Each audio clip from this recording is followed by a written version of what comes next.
with Judge Lynn Toler. I mean, it was so good on the couch. We were like, she's got to come over to the table. Let's turn more. Let's turn more. So I do want to talk a little bit about your philanthropic work. What keeps you so tied to the community, and why do you feel like it's so important to give back? I always thought I was too little, too late on the bench, and I had a special place in my heart for women who were dealing with domestic violence because it was such an intractable problem.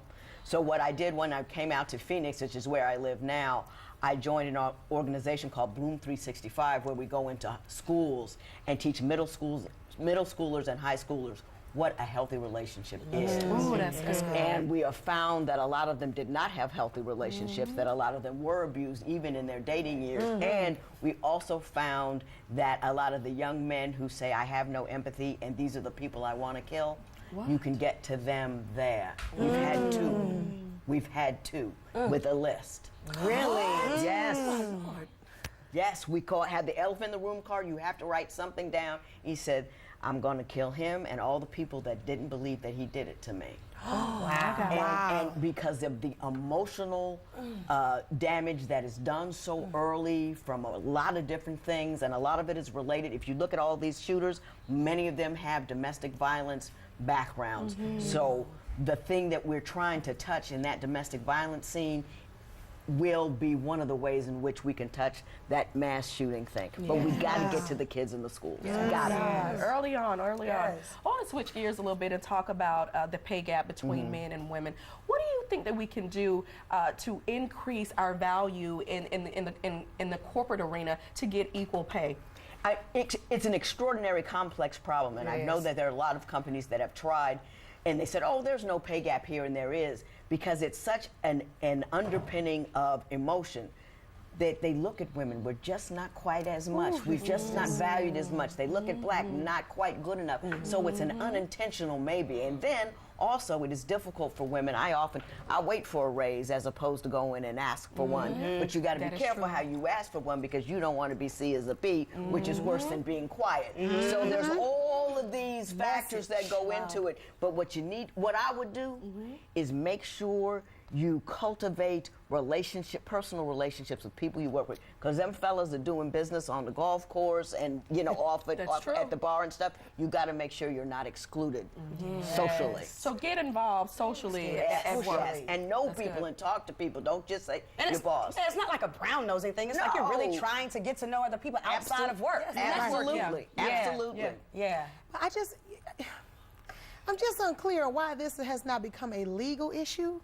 Like, why do you think this has not become a situation where legally they should not be able to do this? Because it's amorphous. It's like, I got a job opening for a social media manager.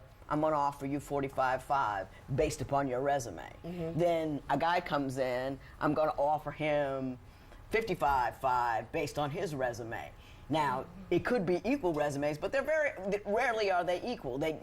It's not this job has this salary, they make an offer, and often women don't negotiate their offer. Right. I say it all the time. I say it all the time. We take, oh, thank you, and guys said, well, listen, I need this, and so I mean, it's a lot of things, but it's not so concrete that it's easy to make a legal comparison. So it could possibly be us walking in with low self-worth in mind. In part. It's never one thing. It's always a number of things. But that's one thing something that we can do something about. That I'll say. Going forward. And people need to realize it's not what you're worth, it's what you negotiate. Right. So you have to really think about those things. Yeah.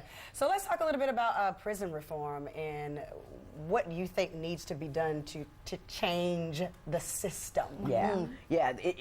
Prisons don't need to be reformed. The legal system needs to be reformed, and it's all those mandatory minimums. It's all of those drug laws that are draconian and that are plucking men out of the community, which creates more drug addicts. And you can get 20 years for it on your third strike in New York, and in Oregon you make a business out of it.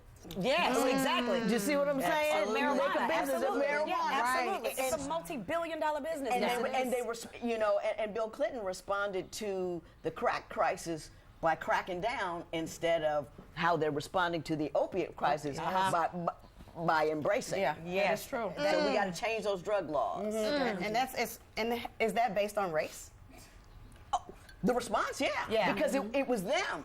It was them, it was crack, and they already had this idea of black criminality, and black people, especially young black men, have always been criminalized because after slavery, in order to use them, the black codes, it was illegal to be unemployed. Nobody would employ them. They would jail them. It was called the black codes, and then they would rent them out to slave owners. Oh my God. It's built into the system, the criminality of our brothers. Yeah. Well, I wonder this. In the states where marijuana Yes, of fine. sorts are legal, so what do they do about the young men or women that are in jail now for selling the same substance?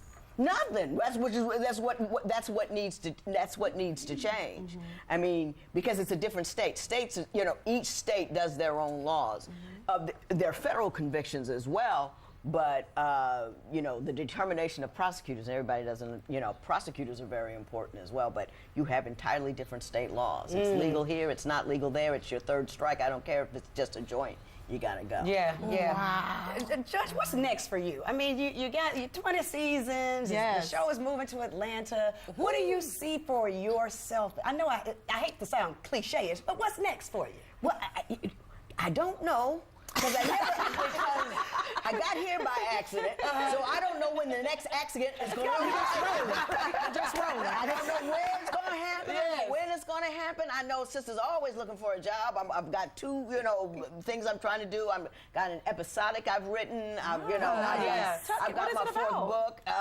She don't want to tell nobody yet. Yeah, I got it. I don't want to tell. I know that's right. Well, this was a beautiful mistake. Yeah. There you go. I love There you it. Girls go. and Carrie Hilson, thank you so much. We appreciate thank your you. time Yes. today. And don't forget to check your local listings to see Judge Toler